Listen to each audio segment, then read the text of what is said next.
before we start, do you prefer being referred to or called Doctor, Laura's fine. Laura, you can stick with Laura. or Commander? Master. Master Queen. and Commander. Okay. Yeah.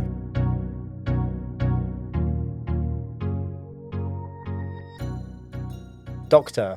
Laura Gilbert CBE, welcome to Force Multiplier, where AI is just the tool and people are the multiplier. So our focus, the whole reason for these conversations is about the people behind the transformations, the people behind enabling AI to make a difference in those companies, organizations, governments, education, wherever it might be. I won't even begin to start to reel off your resume, which is just quite impressive. I will just mention what I can remember, which is a PhD in particle physics.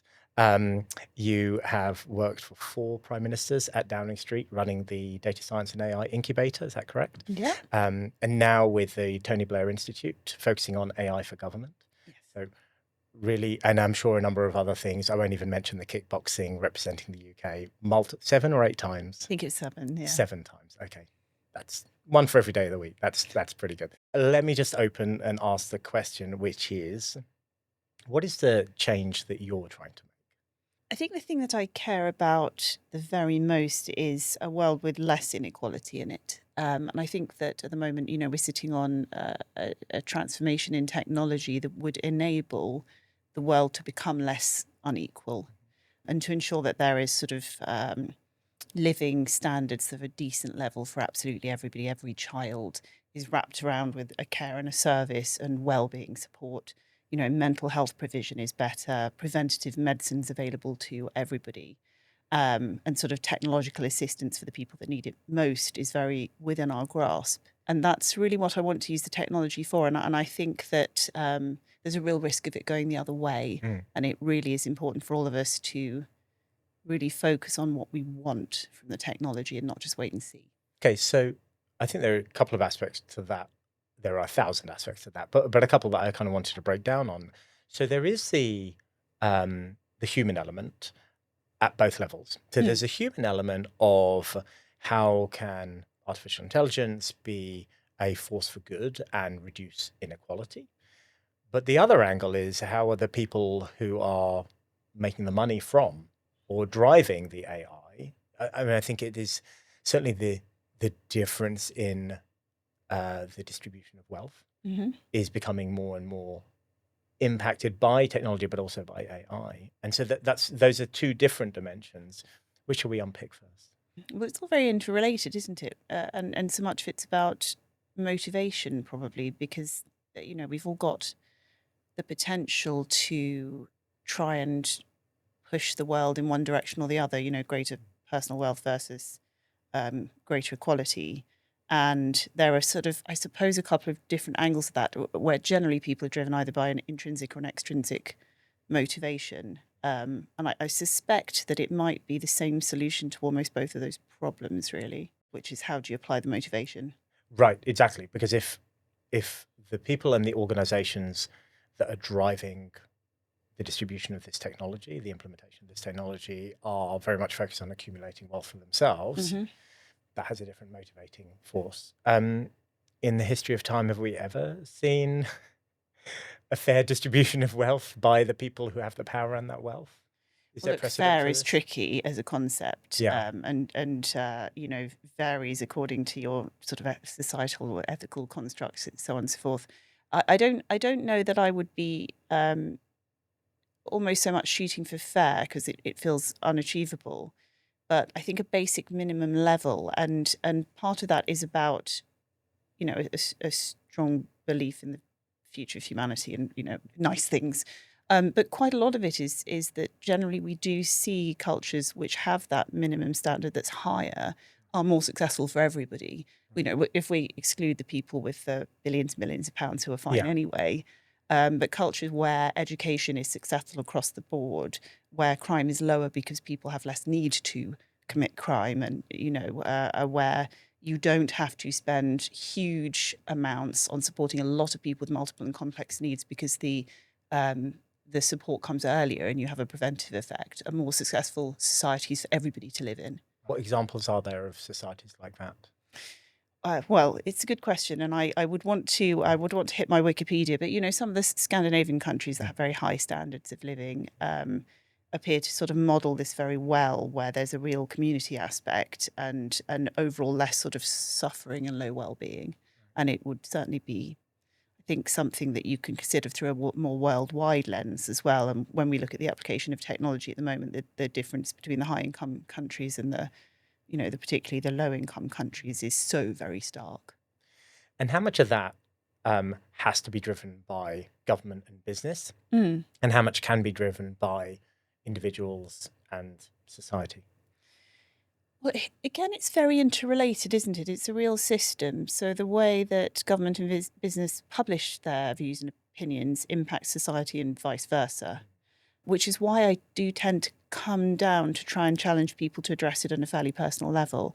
And, you were talking about people that run tech companies. There's a real difference when we work with tech companies, that there's a list where the fundamental driver genuinely appears to be a better future. And they're really happy that they're making money and they're successful, they're paying their staff. Speaking to one recently, which is entirely staff owned. It's really, really interesting. Versus the companies that are maybe more in the cult of personality space and sort of centered around, one big leader who's amassing huge amounts of wealth. And what you can find is that the workforce has quite a lot of power in those companies to steer it in one direction or another, because there's so much demand on highly skilled workers. They can have a huge effect on the future of the company. So the influence of those highly skilled workers. Well, yes, because if you, as the technologists, are thinking where to go and work, and oversimplifying, you think this company I believe is working for evil, and this company I would feel good about telling my friends I work there, genuinely makes a difference to where you're going to work. That's on a par with what the salaries. There can be a big salary difference. The reason that we managed to get very, very skilled, talented, motivated engineers into the government incubator, even though the salaries are much lower, is because we had a mission for them. We're going to make government and the experience of government more human, Right. using AI and technology, and they wanted to go and do that. The workforce can drive the company and can also, go and work somewhere else. That's where OpenAI came from. Yeah. I think, right? So this was people coming out of Silicon Valley. They'd already made their money, these AI scientists, engineers. They wanted to advance AI and really just do the deep engineering. And they took massive price cuts because it was just a startup, an open startup by Elon Musk and Sam Altman. Obviously, things changed. As the money started coming in, or money started playing a bigger part in things changed. But it's interesting. The parallel I can think of, I know sustainability isn't really in fashion at the moment. I hope it will have a resurgence. I'm still a big fan. Same here. But I remember saying, as developing, helping develop the sustainability strategy at London Business School in a previous role, was, hey, if you don't get on top of this, then your customers aren't going to want to buy from you. Your future staff aren't going to want to work for you. Fundamentally, there are so many other dimensions, of course, but the people power is still significant, isn't it? Well, it is, and I really want us to be harnessing that a little better. And there are very wide questions at the moment. Sort of the intersection of technology and politics is particularly interesting. But we're in a space at the moment where you certainly got the US and China controlling a lot of how this technology works and is delivered. We know when you look at generative AI, if you just sort of sit back and let it happen, then there's very few people really kind of controlling those outcomes. But particularly they're in very specific spaces, So if you were, an Eastern European government, for example, consuming that kind of technology, you could expect not just to potentially lose, aspects of your language because you're sort of, you're going to be working with something that's in American English, for example, but you also, you can lose your culture alongside it, because your large language model, when you interact with it, it's not just about language, it's about the culture and the ethics and the societal basis of communication that goes into the way that you do that communication. If everybody just sort of accepts it exactly the way it is, you can expect your populations to genuinely change in keeping with, what's being served to them. Yeah.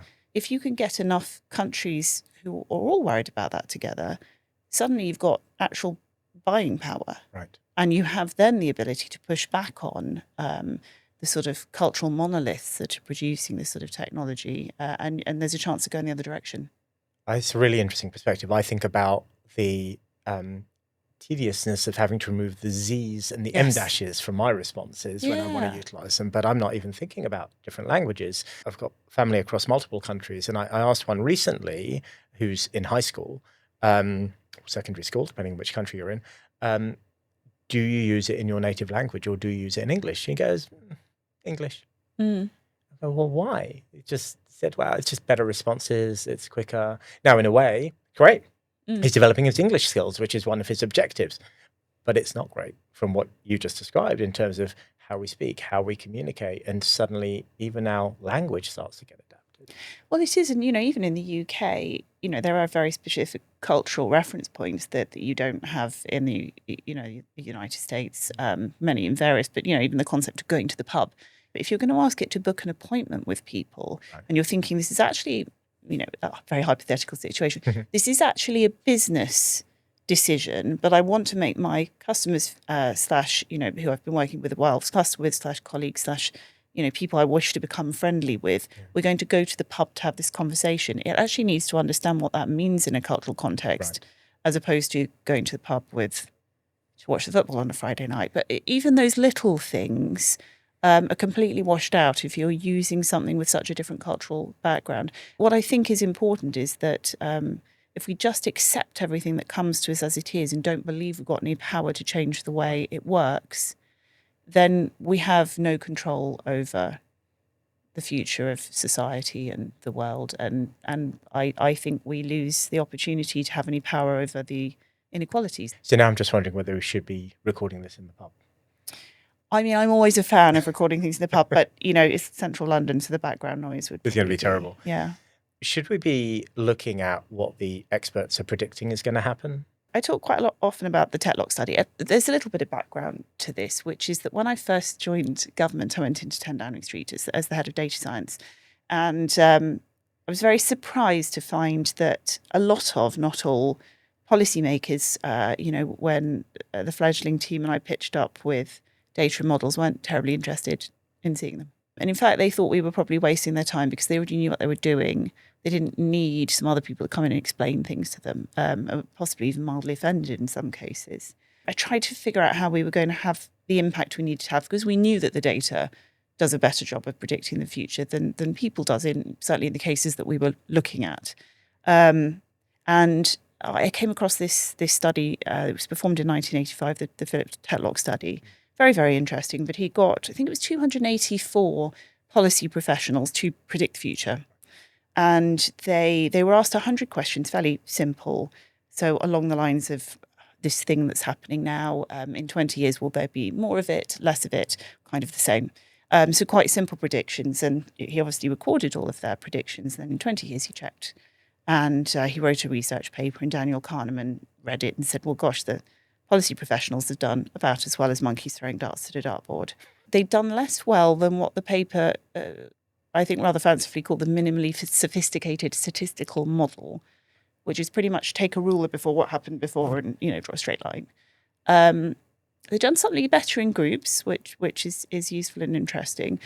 It wasn't statistically significant, but on average, the experts did less well in the areas that they were expert in than in things they knew nothing about, which is fascinating. You'd need to do a bigger study to sort of prove if that's really true, but it was certainly a hint in that direction. Does that surprise you?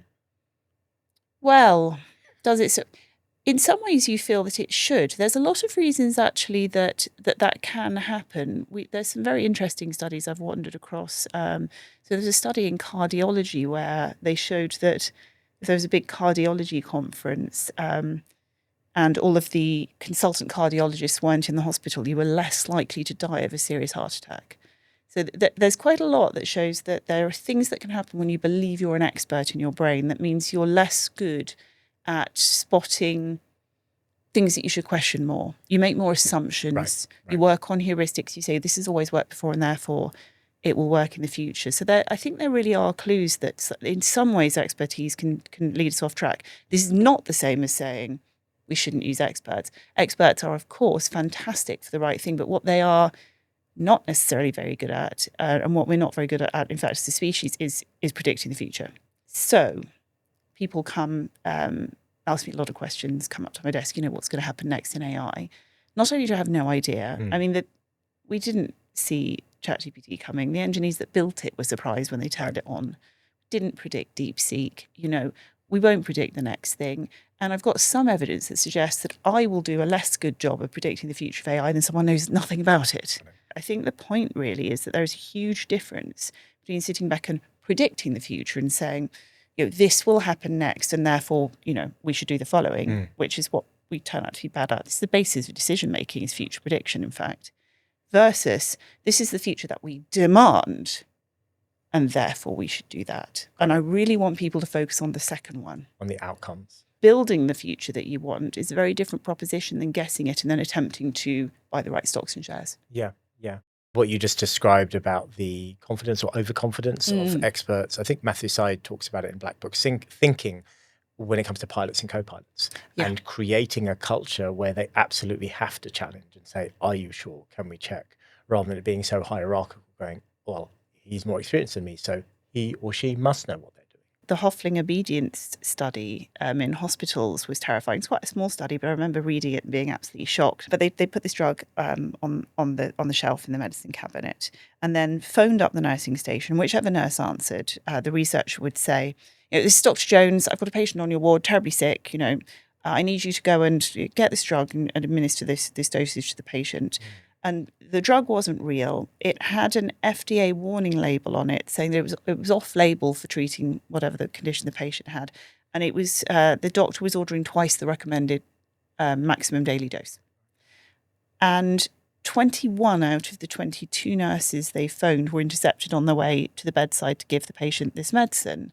Because, and I think that's an example of heuristics again, of when we have mental shortcuts. And I think that what a hospital does, or certainly did at that point, is it trains nurses that the best way to get ahead in your career, to succeed, to be scored highly as doing your job well, is to do what the doctor tells you. Right. And obviously in hospitals, you're not supposed to follow random instructions on a phone. There's supposed to be a written record, etc. But even with rules in place, people were so conditioned to do that. So you've ended up in an environment where what you should have wrapped around you is a whole range of different types of expertise that can handle different aspects of your treatment that should challenge each other, but they don't. Right. And one of the things I like about AI, and when we build AI at the moment, you can build it to go and take decisions. Or you can build it to teach people how to make better decisions. And that's actually what we're focusing on in the work we're doing at the moment, is how do you influence the people using the technology to firstly have the right data and information to make that call, and safely, but also how do you change the way they think about their responsibility and the breadth of work that needs to go into making a really good decision. I mean, even if I go to the dentist and I say, what do you think I should do? It's go, well, you could do this, this, or this. Here are the options. And just tell me what to do. You're the expert. Well, in that scenario, maybe, but give them options. Don't say, here is the best way. And often it does. And it says, this is the one that we would recommend. But it still is in a level of overconfidence, I suppose, in the way it delivers. And whenever challenged, it says, oh, no, you're right. I got that completely wrong. Very sorry. Yeah, I mean, we build very, very carefully, but your dentist example is a good one because the dentist isn't handling your decision-making correctly, in my opinion. Yeah. What I would want to happen in that scenario is the dentist says, what are you optimizing for? Whitest smile, most attractive, most functional, cost avoidance, least painful, pain avoidance, shortest pain recovery avoidance, time. pain avoidance. Because people have different optimizing functions for what they want out of a dentist. Yeah. And they should have different optimizing functions for what they want out of, an AI solution that helps them make decisions about how to spend government money, for example. Yeah. And very often what we see in the government space that I find a little frustrating is that it's not transparent what they're trying to achieve. And often that is because they haven't really thought about it. So, you will have a government that says we're going to build 2.5 million homes. Why? What do you care about? Is this about homelessness? Are you worried about first-time buyers? Are you trying to provoke sector growth by the way you build, or regional growth, Yeah. or, I don't know, promote caring and provision for older people. Like, what are you building for? And if you don't know what the answer to that is, how could I possibly advise you how to do that? Yeah. And so before the AI or other humans, Yeah. depending how you do it, can come in and do a really good job of saying, well, actually, here are the options. And based on your optimizing function, this might be a good set of comparisons for you. You probably shouldn't do that. We have to understand what the person wants. And with the solutions that I like to build, it understands what you care about first, and then tries to faithfully, look for the data, look for the evidence, come out with something that says this is the most likely to meet your needs. That's about going back to basics, right? So I work with a lot of organizations globally implementing generative AI, and the whole idea is it will help them. It'll help their businesses, it'll help their processes, it'll help their customers, it'll help their staff. But the fundamentals of, is your data any good? Are your processes any good? Have you thought about the customer? All of those other things, these wonderful word calculators can certainly do some really clever things, without a doubt. But if you are trying to optimize or automate the wrong process, if you are trying to build on bad data, and that game we've been playing for at least 20 years and some. I mean, your discussion about data earlier, it brings to mind the expression, in God we trust, for everything else bring data. And you can't just trust an idea. You've got to validate it. How many organizations really are on top of their data strategies? Fundamentally, some of them are, and those are excelling in a cyber age to a certain degree. But most organizations probably have got processes, data, customer experiences that are just far from optimized. And generative AI will accelerate those, will do things to those, but they won't necessarily make them better. Yeah, I mean, there are an awful lot of cases where you see people building AI solutions that replace existing processes without thinking about whether that process is doing what you want it to do. And even if they do, they don't always take it back to the first principle of, what are we trying to achieve? Should we be doing this at all? One of the examples that I have from the time in government, and we should have done this because it's money saving, but it was a way to automate government consultations, which cost a lot of money in consultancy, to analyze all the data and produce reports. And we were able to, I won't bore you, but we were able to automate a lot of that with generative AI, without taking any of the decisions about it away from humans, crucially. It's really, really important that people's views are really heard. But does the government consultation do that anyway? So if the first question is, how do you speed up and make government consultations cheaper? Nailed it. If it was the more fundamental question, how do you understand what matters to the public and take their views into account? Then you're automating a process that doesn't really do that. If you're saying, what does the public think about a smoking ban? Who do you think's answering those questions, So a lot of lobbies. A lot of lobbies, lobbies. So those sorts of things, I think, really, really matter. And then the other thing is, when you see companies doing this sort of well or badly, again, you hear a lot about, do we have the data? Do we have the processes, etc. But you often see them implementing to optimize one thing. So they might be optimizing ad revenue, but you very rarely sort of see them thinking, well, the way I'm doing this is very likely to longer term push people away from my services, or change the way they behave as consumers in a way that could be, largely detrimental. And I think we really just don't see enough thought going into that very first part of the operation. Is that really, why am I doing this? One of the things we thought about doing in government was trying to minimize the number of missed appointments for GPs. Because, you go in GP surgery and it goes, it's cost this many billions of pounds when people miss their appointments. When we went and spoke to the GPs, they said, don't you dare. We that time is factored in. We can't get our jobs done unless a certain number of people don't show up. Interesting. Yeah, I mean, clearly that's not a system that's functioning the way it should. You should surface that and change the workloads or your processes accordingly. It's very interesting that, if I think that my target is reducing the number of missed GP appointments, I could destroy the GP's inability to practice effectively. I mean, often an organization can optimize internal processes for efficiency And that might be generally the efficiency of a silo of an organization rather than the Yeah. whole organization. It's like, at what point does the customer journey come into this? And of course, in government, for me, that's one of the really key things. You know, we had this making government more human tagline, and people are very, very suspicious. You know, the first thing that happened when we announced the incubator was, well, Twitter. And, you know, we really had two groups of comments. One of them was, you shouldn't do this because government's not competent, and you'll mess it up, which I think we strongly demonstrated hasn't happened at all. And then the other one was, you know, you're going to use this to do bad things. You'll use it to steal our benefits, etc., which is understandable, really. Yeah. And so, you know, what we did was we put all the code in the open. You know, really what we call radically Yeah. transparent. Yeah. But also the use cases, they really matter. There's any number of things that you could automate, you know, with tech and digital solutions and AI and all those sorts of things. But my favorite one, and I talk about this a lot because it's really useful for companies to think about how they're using this tech as well. But it's in the Department of Work and Pensions, and it's a very complex system that has one of the highest levels of interaction with the general public. And of course, people need to go there when they need benefits of some sort. You know, everything from someone's died, they've lost their job, so it's very high sort of throughput. And what you'd expect perhaps people to do then is let's make a load of chatbots so we don't have to talk to the people.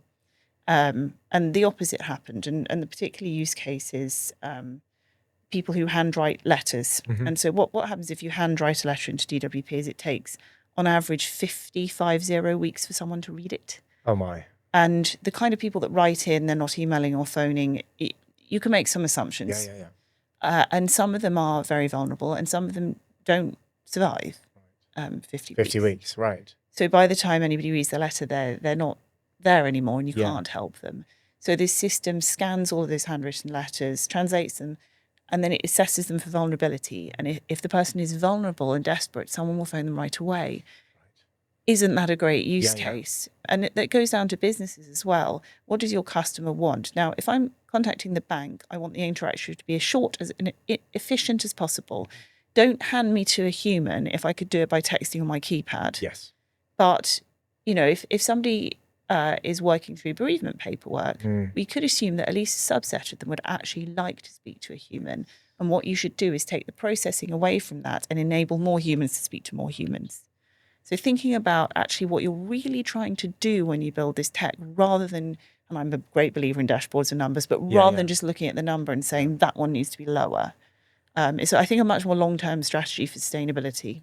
And again, from experience, it's not about optimizing all your processes with AI or simplifying your data. It's about that one scenario with the handwritten letters. It's about that other scenario with the bereavement.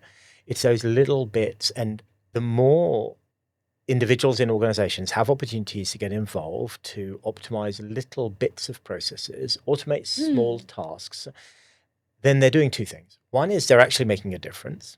But the other thing is they're learning, they're educating themselves on simple. I far too often, I speak to organizations that want to solve all the problems.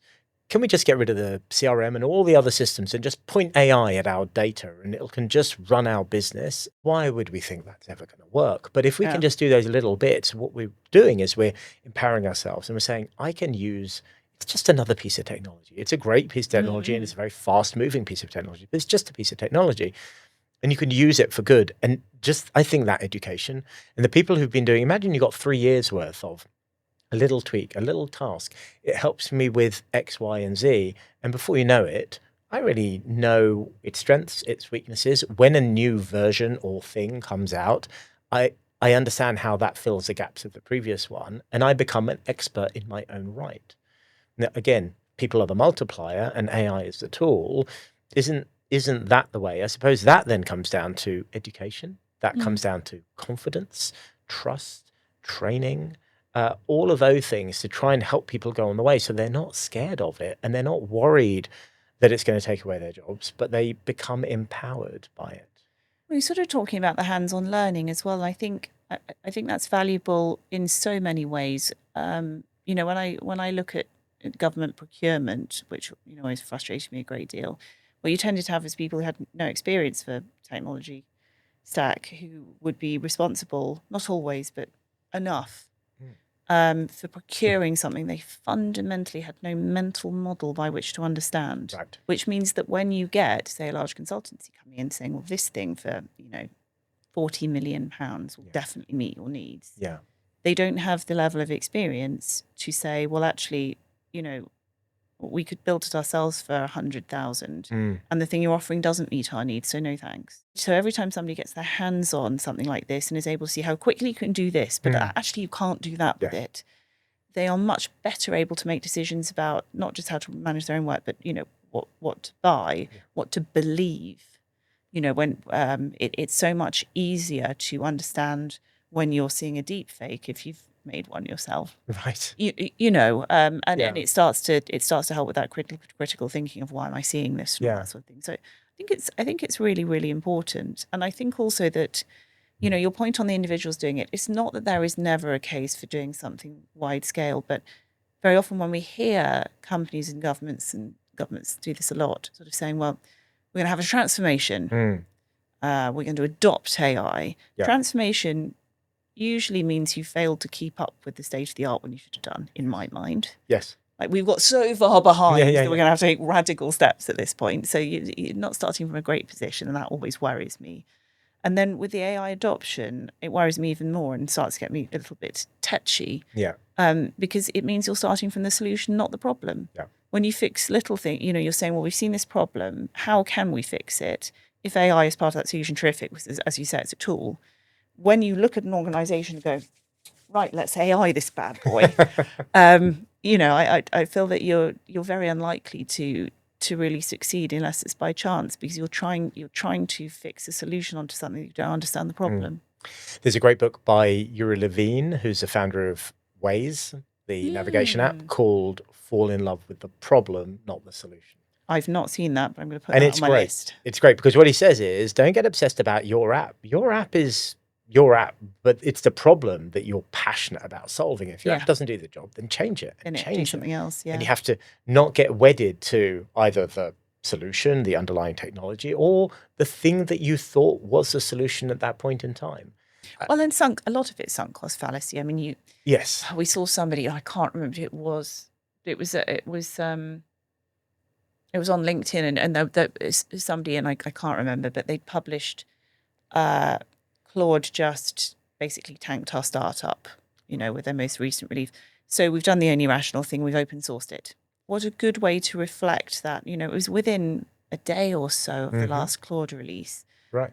Somebody has managed to have the mental agility to go, oh, well, we can't do this anymore. Yeah. What's the only thing we can do with it? Open source it, see if somebody can find value from it, move on. And we don't do that. What most of us do is go, oh, goodness, well, I'll change my product then. Right. How do I lock them in? How can I get how can I paywall it? How can I do something that chases the value that I've lost? Yeah. Instead of going, there's a sunk cost there, and I would derive more value from going and starting something else. Lego did something very similar quite a few years ago, which was a hacker had effectively created an openness, a vulnerability, whatever it might be, but effectively made their product redundant. And they said, you know what, we're going to make it free. Yeah. And it'll help us sell Lego kits, and it'll help with education, but you won't have to pay a subscription to access the actual software that does the work, that kind of thing. You talk about open. So the last guest I had on my previous podcast series, Sondership, was Amanda Brock. Of course. The CEO of Open UK. Yes. And I noticed a little interaction with you and Amanda on LinkedIn quite recently. Yes, I'm a big fan of open source, and spend quite a lot of time with Amanda. I'm on Open UK's sort of AI advisory board. So yeah, I do really think that versions of open source, and I'm not a purist, right, are very important for the sort of future. Particularly, I think of not the world tech dominating countries. It enables us to build really robust products. It enables us to scale quickly. There's opportunities for governments and industry indeed to sort of collaborate across borders. You can prove that the thing that you say you're doing, you're really doing. So there's a trust building element. There's also kind of a crowdsourcing errors, and we've never had this happen. But all the code is in the open, and I'd rather a member of the public found an issue with it before it gets big than us keeping something secret and then finding the issue after you've impacted the general public. Right. So you're crowdsourcing your QA. Yes, and we did a lot with red teaming and just getting people randomly to come and attack things. Just anyone come and attack this. So there's different forms of openness, but there's huge mileage for me on both the security side and also the kind of world unification that I think we'd like to see in terms of progress and the way we want technology to work for us as a global society that is really sped up by open sourcing. I used to work with Anthony Nolan, the stem cell register, and we worked on the development of a new algorithm to match stem cell donors with patients. And we wanted to build a more dynamic system and so on. And we made the whole thing open. The entire repository, the infrastructure, the automated testing is all available on GitHub. And the idea is maybe it does or doesn't get picked up by university students. It might get adapted to use different use cases, or we don't know. We don't have to know. Question is how can you get the best possible donors for patients who need a stem cell transplant? That was the question. So how can we do that? There's not commerciality. There's no commerciality either. I think lots of people sort of think if you open source, you can't drive commercials. I think it's fantastic for governments because what you can do is build a different kind of ecosystem. Yeah. If you've got a government that couldn't afford to develop everything from scratch, but there are open source solutions, you can get a much smaller, less funded company that can still deliver them. And you can set up a wealth of different companies around open source ideas that deliver in different ways. So in terms of the impact on the economy, it can be really positive. And also, of course, there are large numbers of companies that have built very successful businesses off the back of open source and helping people to implement them and achieving wide reach because there's confidence behind it and people can build into it and they can build their own solution on top. So I think the idea that open source is sort of non-commercial is one that needs to die a little bit. It's a different commercial model, but it's proven very robust over decades. True. Ecosystem as well. No one organization, company brings the entire solution to play. It's how different partners with different skills can get involved and actually generate value. And along with the open source sort of solutions and then the way you deliver them, I think we need to do a lot more in the open standards as well. It can be very, very expensive. What you have when everything's closed and the standards are closed is a huge advantage to existing large players. There is something about evolution here. A successful economy has quite a high rate of companies failing and new companies starting up, and that's how we keep an innovative environment. We talk a lot about people. We talk about the impact on society. Let's talk about embodied AI. I just started thinking about. It's terrifying. I met a Chinese company that are making robots, and this was a diddy little robot that was only about 4 foot tall. It's not the one, the dog with the legs that go backward, is it? Oh, that no. Really creeps me out. No. This was humanoid. It could do a Michael Jackson dance. It was very cool. But the person who was traveling around with this robot in a briefcase is involved in robotics. And she did say, I'll never go near a full-size robot. Like physically will not get into the proximity of, because she says when that little thing malfunctions and that little thing can only go so far. And well, malfunction is one dimension, but then there's deliberate Use action. for evil. Yeah. And we know everything can be used for good and for evil, whether it's your kitchen knife, whether it's deepfake, whether it all these technologies get the internet being used to distribute information in bad ways, generate things we don't like. But I do start to worry a little bit more about embodied AI, and we have certain companies now trying to take over the world with bipedal robots that can make their own decisions and take their own actions. I just wonder what. I'm not going to ask you what do you think will come of it, because that would Good go. call. I could ask a monkey to throw a dart at a dartboard. No idea. But what are the opportunities? I mean, it's interesting, isn't it? Because it's very much one of the things we won't be able to predict where it goes. There's certain things that are obviously strongly in development that are almost inevitable.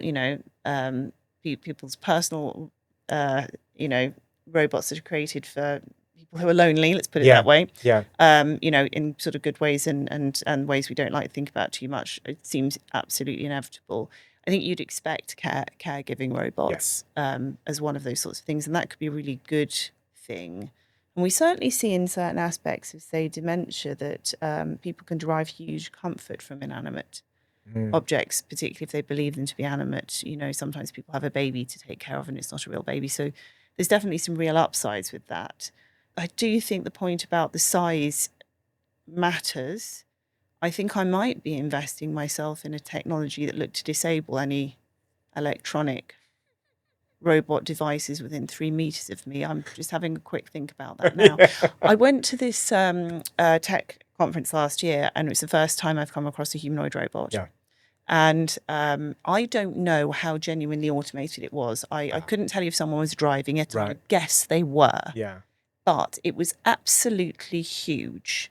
It was, I suppose, a good couple of feet taller than I was, incredibly broad, Oh, goodness. massive, you know, and it walked, the earth shook. Right. Got a video I can show you. It was trying to engage the men in the audience with very lame jokes. And then it turned, saw me, its face went pink, and it started singing love songs. So it was also creepy. Yeah. And it was very close. And I was looking at it thinking, oh, obviously this is a bit of a joke. And but, you know, if it had fallen over, it would have killed me. Right. And I was not on board with that. So, you know, I wouldn't mind a regulation. Yeah. But the other one that we will definitely see, I mean, we are definitely going to get military robots. Of course we are. Yeah. And, you know, for the future of humanity, I'd rather we didn't. But I also, you know, if I was running Ministry of Defence here and thinking, well, I can send my human people to get killed, right, or these robots, it's very, very attractive, isn't it? Yeah.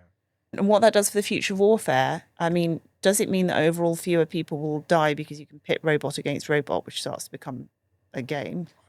Or does it mean we have a lot more civilian deaths? And again, I don't know. Can we come to an accord on it? Robots are humans. Well, we're filming this in London, and the robots are coming. Have we seen the Waymos being trained outside? Well, I mean, he said, I love the driverless cars. I see. Yeah.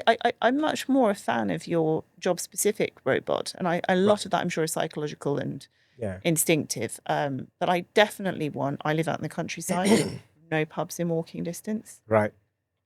There you driverless go. car. Thank you very much. Sign me up immediately. Yeah, I suppose a bipedal form factor wouldn't be great for an autonomous vehicle, would it? Well, no, it would be. Yeah, that would be a very uncomfortable way to travel, really. I mean, robot horses, though.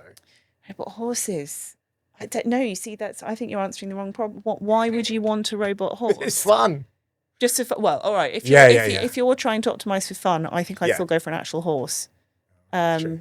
You know, slightly higher likelihood of it bucking, I suppose. Maybe you could train to be a horse rider on a robot horse a bit more safely. Yeah. I think that's quite niche, though. If it was actually for any kind of transport, then back to driverless cars. Well, on that point, yes, I've wandered off topic. Are there any parting thoughts you'd like to share? Oh gosh, parting thoughts. I mean, we've talked a lot about the future and made a few very unwise speculations. It will be interesting to watch this back in 5 years, because certainly if you asked me 5 years ago where we would be now, I wouldn't have thought it was here. I think that we're always at a pivotal moment in history. I think this is a time that matters.